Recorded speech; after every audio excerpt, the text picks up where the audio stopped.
के maths classes YouTube channel में आपका फिर से स्वागत है। आज मैं आपको सेक्शन ए का क्वेश्चन नंबर 3 बताने जा रहा हूँ। इस थर्ड क्वेश्चन के अंदर टोटली आपके 12 क्वेश्चन रहते हैं 1 to 12 और पर क्वेश्चन 1 मार्क्स का रहेगा। वो 12 क्वेश्चन के अंदर फर्स्ट क्वेश्चन जो रहेगा आपका find the condition of unique solution. यहाँ पे ध्यान रखना, आपको एक यूनिक सॉल्यूशन के बारे में आपको कंडीशन पूछ रहा है। तो जब भी आपको ये नहीं कि पेयर ऑफ लीनियर इक्वेशन आपको दो दे रखी होती है तो वहां पे a1 x plus b1 y plus c1 equal 0, a2 x plus b2 y plus c2 0। अगर यहाँ पे दो इक्वेशन आपको दे रखी होती है तो आगे वाले जो होते हैं रेशियो आपके a1 अपॉन a2 यहाँ पे not equal to b1 upon b2 होता है, तब जाके आपको क्या बनता है, एक यूनिक सॉल्यूशन बनता है।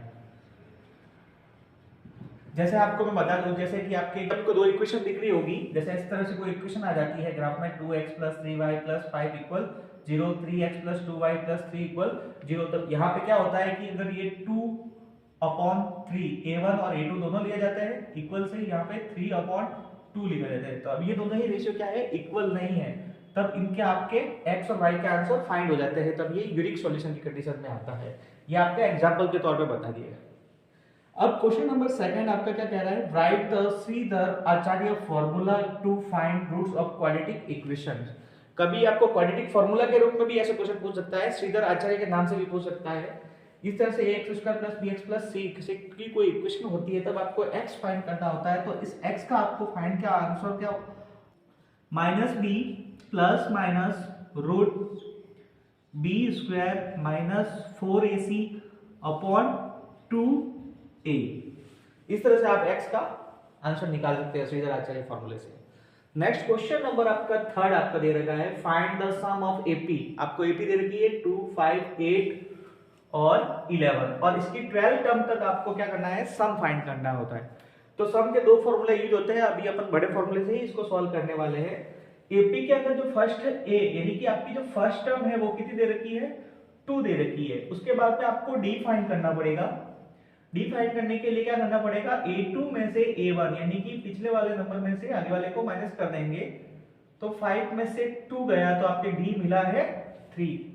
और इस Sn का जो बड़ा वाला फॉर्मूला है वो है आपके n/2 big bracket 2a + n-1 into d bracket close.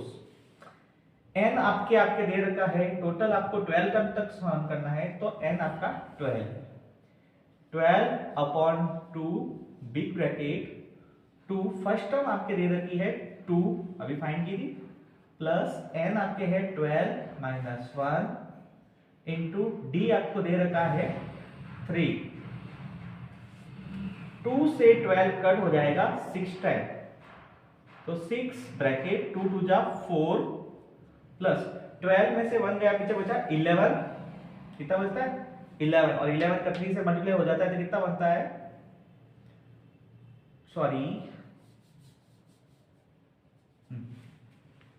फिर आपको देखो 2 से 12 कट गया तो 6 आ गया, 2 2 जा कितना हो गया 4, और 12 में से 1 जाएगा 11, 11 का 3 से मल्टीप्लाई हो जाएगा तो 6, 2 2 जा 4 प्लस 12 में से 1 जाए तो बचा 11 इनटू 3। ब्रैकेट के बाहर क्या दे रहा है, 6 4 प्लस 11 की टेबल 3 टाइम बोल देते कितना हो गया 33 बिग ब्रैकेट क्लोज 6 4 और 33 को प्लस कर देते हैं तो हो जाता है 37। अब आपको एक्स्ट्रा निकालने के लिए आपको मल्टीप्लाई कर देंगे 6 से, कितने से कर देंगे 6 से, तो 6 7 जा कितना हो गया 42, 4 कैरी चली गई, 6 से जा 18, 18 में 4 ऐड हो गया 22, यानी कि आपका S12 आएगा 222। ये आपका आंसर रहेगा थर्ड का। क्वेश्चन नंबर 4 दे रखा है, if ratio of sides of two similar triangle is 4:9 then find the ratio of area of this two triangles. Two triangles के जो एरिया का रेशियो आपको 4:9 गिवन है, और तब आपको क्या करना है कि थ्योरम के according the ratio of the area of two similar triangle होता है square of the ratio of corresponding side, यानी कि ट्रायंगल की साइड का रेशियो का क्या कर देते हैं, स्क्वायर कर देते हैं। कितना हो जाता है 4/9 स्क्वायर, तो कितना हो जाएगा 4 जा कितना हो गया 60 और 9 का स्क्वायर कितना हो गया 81, तो इसका आंसर आएगा आपका 16/81। क्वेश्चन नंबर 5 लिखा हुआ find the value of sec 40 degree upon cosec 50 degree minus sec 50 degree upon cosec 40 degree. इस तरह के क्वेश्चन जब भी आते हैं तो ये दोनों 90 डिग्री का मतलब कि आपको कॉम्प्लीमेंट्री इसका रिलेशन होता है, 40 या 50 दोनों का सम करने पर 90 हो रहा है, तो sec cosec से रिलेटेड है। अब यहाँ पे क्या करेंगे, आप ऊपर वाले दोनों को भी चेंज कर देंगे। तो जैसे sec 40 लिखा हुआ है तो आप sec 90 डिग्री माइनस 50 डिग्री, यानी इसका मतलब क्या है sec 40 ही है, cosec 50 एज इट इज लिख देंगे अपन, माइनस sec 50 का अपन लिख सकते हैं sec 90 माइनस 40 डिग्री, यानी कि ये अपना 50 ही है, और cosec 40 डिग्री। अब ये क्यों लिखा है, क्योंकि जो sec 90 माइनस 50 हो, sec 90 minus 90 minus theta equal to क्या होता है cosec थीटा होता है। अब sec 90 माइनस थीटा को अपन cosec थीटा लिख सकते हैं, यानी कि थीटा की वैल्यू यहाँ पे 90 में से 50 जाता है, तो पीछे आपको क्या बचता है, अभी आपको चलो यहाँ पे अपन क्या लिख सकते हैं sec 90 माइनस 50 की जगह cosec लिख सकते हैं, क्या लिख सकते हैं cosec, और थीटा वो का वो 50 डिग्री आ जाएगा, अपॉन में cosec 50 as it is minus sec 90 minus theta, क्या लिख सकते हैं cosec थीटा, तो cosec 40 degree upon cosec 40 degree. ये दोनों कैंसिल हो गए तो कितना हो गए 1, ये कितने हो गए 1, यानी कि 1 में से 1 गया, अब क्या आंसर कितना आएगा इसका 0 आंसर आएगा। नेक्स्ट क्वेश्चन है question number 6, find the value of 9 sec square theta minus 9 tan square theta. देखो यहाँ पे अपन क्या कर देंगे, इधर से अपन ना 9 कॉमन ले लेंगे, 9 कॉमन लेने के बाद में क्या बचेगा आपका sec square theta minus tan square theta, तो यहाँ पे हो जाएगा 9, यहाँ पे हो जाएगा 1। अब ये 1 क्यों हुआ, क्योंकि आपने एक आइडेंटिटी पढ़ी होगी 1 plus tan square theta is equal to sec square theta. जब tan यहाँ sec के पीछे चला जाता है तब यहाँ पे ओनली 1 रहता है, sec square theta minus tan square theta, तो sec स्क्वायर से tan स्क्वायर जाता है तो ओनली कितना होता है 1, तो यहाँ पे sec square minus tan square की वैल्यू हो जाएगी 1 हो जाएगी ना, 9 इंटू 1 कितना हो जाएगा 9, तो इसका आंसर आपका क्या हो जाएगा 9 आंसर हो जाएगा। क्वेश्चन नंबर 7 लिखा हुआ है at a time the shadow of a tower is equal to height of tower, find the angle of elevation. आपको एंगल ऑफ एलिवेशन फाइंड करना है, यानी कि आपको एक टॉवर है और टॉवर की जो शैडो है वो दोनों ही आपस में क्या है इक्वल है, और यहाँ पे 90 डिग्री हो जाएगा, 90 डिग्री हो जाएगा। आपको यहाँ पे थीटा फाइंड करना है, कौन सा वाला एलिवेशन, यहाँ वाला थीटा आपको एंगल सी फाइंड करना है। अब क्या होता है रेशियो में इसको लिखा जाता है पाकिस्तान भूखा प्यासा, हिंदुस्तान हरा भरा, आपने ये ट्रिक पढ़ी होगी। यहाँ पे होता है आपका साइन कॉस और टेन। अब ये आपका क्या है एक परपेंडिकुलर है और ये आपका अपना बेस है, तो P अपॉन बी आपको क्या दिख रहा है टेन में दिख रहा है, तो परपेंडिकुलर अपॉन बेस वाली फॉर्म में लिखा जाएगा। तो यहाँ पे आपको लिखेंगे अपन tan theta is equal to P upon B, यानी परपेंडिकुलर अपॉन बेस। परपेंडिकुलर की वैल्यू क्या है अपने AB है, बेस अपना क्या है BC।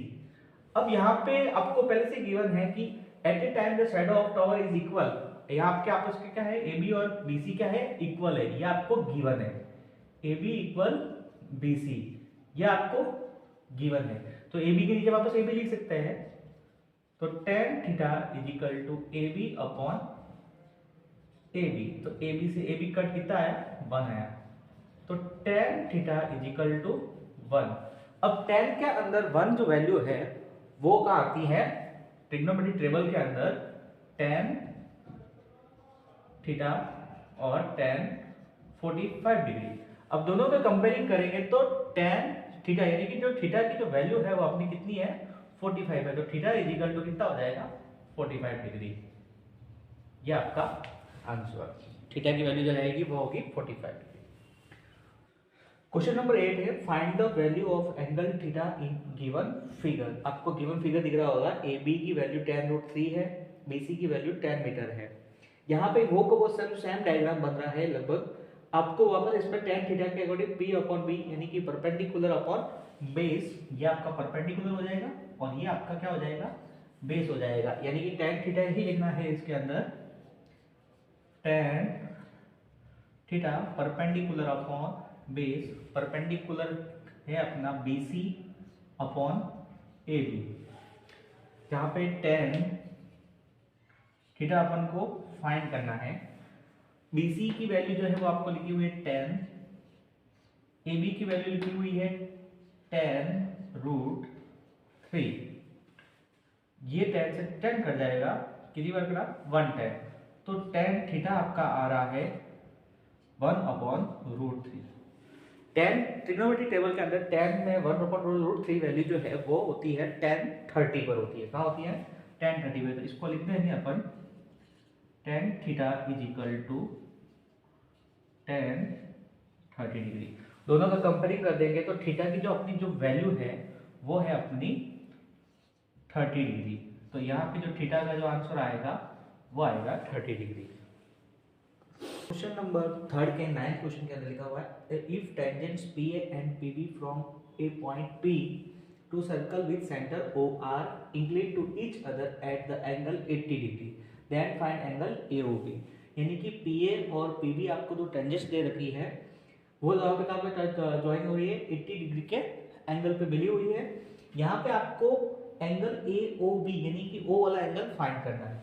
तो सबसे पहले ध्यान रखना है कि ये PAOB एक आपका क्या है, क्वाड्रिलेटरल बना है। क्वाड्रिलेटरल का जो एंगल का सम होता है वो 360 होता है। तो अपन लिख देंगे angle P plus angle A plus angle O plus angle B is equal to 360 degree.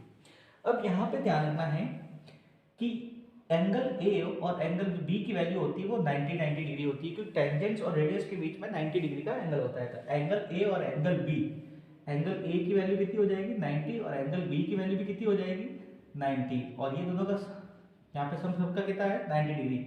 और एंगल P अपन को पहले से ही पता है कितना है, 80 डिग्री है। कितना है 80 डिग्री। और एंगल O अपन को फाइंड करना है। तो इस तरह से 90 और 90 कितना हो गया 180, 180 में 80 प्लस हुआ तो कितना हुआ 260 degree. Angle O is equal to 360। So angle O is equal to 360 minus 260। तो एंगल AOB आपका जो आ रहा है वो कितना आएगा 100 डिग्री, इसका आंसर हो जाएगा। नेक्स्ट क्वेश्चन है question number 10। Draw a line segment of a length 19 cm and divide into the ratio 2:1. Measure the two parts. आपको 19 सेंटीमीटर का एक लाइन सेगमेंट बनाना है और उसको 2:1 में आपको डिस्ट्रीब्यूट भी करना है। सबसे पहले यहाँ पे आपका देखो सम ऑफ रेशियो कितना देगा, सम ऑफ रेशियो 2 और 1 का प्लस कर देंगे तो कितना आ जाएगा 3 आ जाएगा। अब आपको क्या कराएगा 19 सेंटीमीटर, वैसे तो एग्जाम की नोटबुक में लाइन सेगमेंट बनता नहीं है, लेकिन अपन फिर भी अपन 19 सेंटीमीटर के हिसाब से ही बताएंगे। आप सबसे पहले क्या करोगे, एक लाइन सेगमेंट बना दोगे 19 सेंटीमीटर का,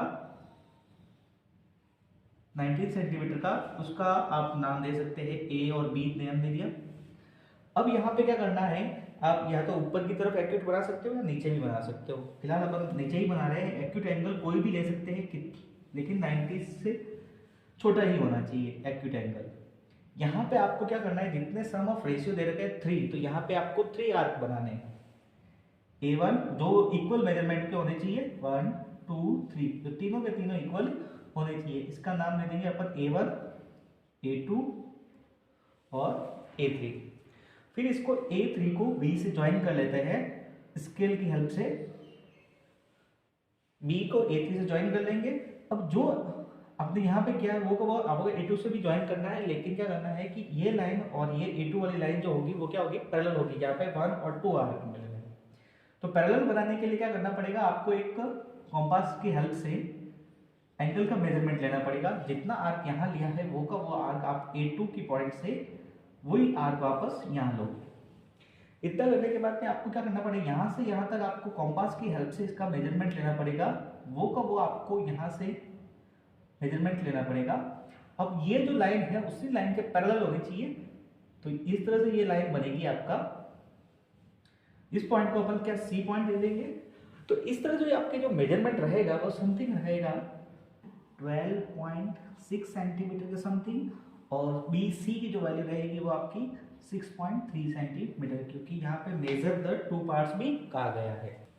area of A sector of a circle with radius 6 centimetre if angle of the sector is 60 degree. यहाँ पे थीटा आपका 60 डिग्री दे रखा है, कितना दे रखा है 60 डिग्री, और रेडियस कितनी दे रखी है 6 centimetre.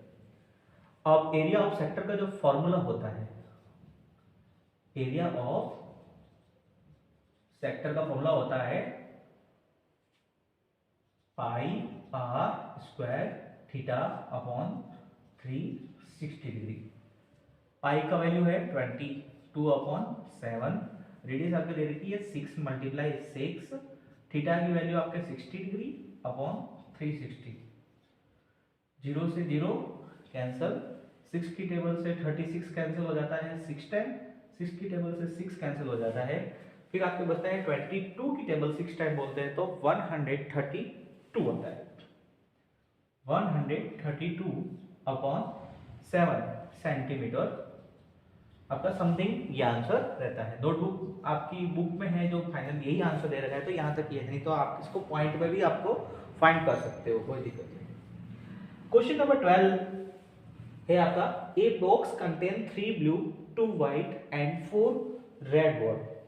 If a ball is drawn at random from box, what is the probability will be blue ball? Blue ball की probability फाइंड करनी है, तो probability वाला चैप्टर बहुत ही इजी है। सबसे पहले क्या कर देंगे, total number of possible outcomes, सबसे पहले ये लाइन लिख के इन दोनों का 3, 2 और 4 इनको ऐड कर देंगे। 3, 2 और 4, 3, 2, 4 यानी कि 5 + 4 आपके कितने हो गए, टोटल आउटकम पॉसिबल आउटकम्स 9 हो गए। फेवरेबल आउटकम्स है आपके, क्योंकि अभी आपको प्रोबेबिलिटी किसकी फाइंड करनी है, ब्लू बॉल की फाइंड करनी है, तो ब्लू बॉल कितने हैं आपके 3 है, तो यहाँ पे लिख देंगे 3, यानी कि प्रोबेबिलिटी ऑफ बी आपको ब्लू से नोट कर रहा है। फेवरेबल आउटकम्स आपके कितने आ रहे हैं 3, और टोटल आउटकम है वो आपके 9 है। 3 की टेबल से आसानी से कट हो जा रहा है, तो 3 बन जा 3 एंड 9, तो इसका जो आंसर आ रहा है वो आपका 1/3, ये आपका आंसर रहने वाला है। इस तरह से आपका सेक्शन ए पूरा कंप्लीट हो गया है। नेक्स्ट वीडियो में अपन जब भी मिलेंगे वहां पे पार्ट सेक्शन बी वाला अपन सॉल्व करवाएंगे।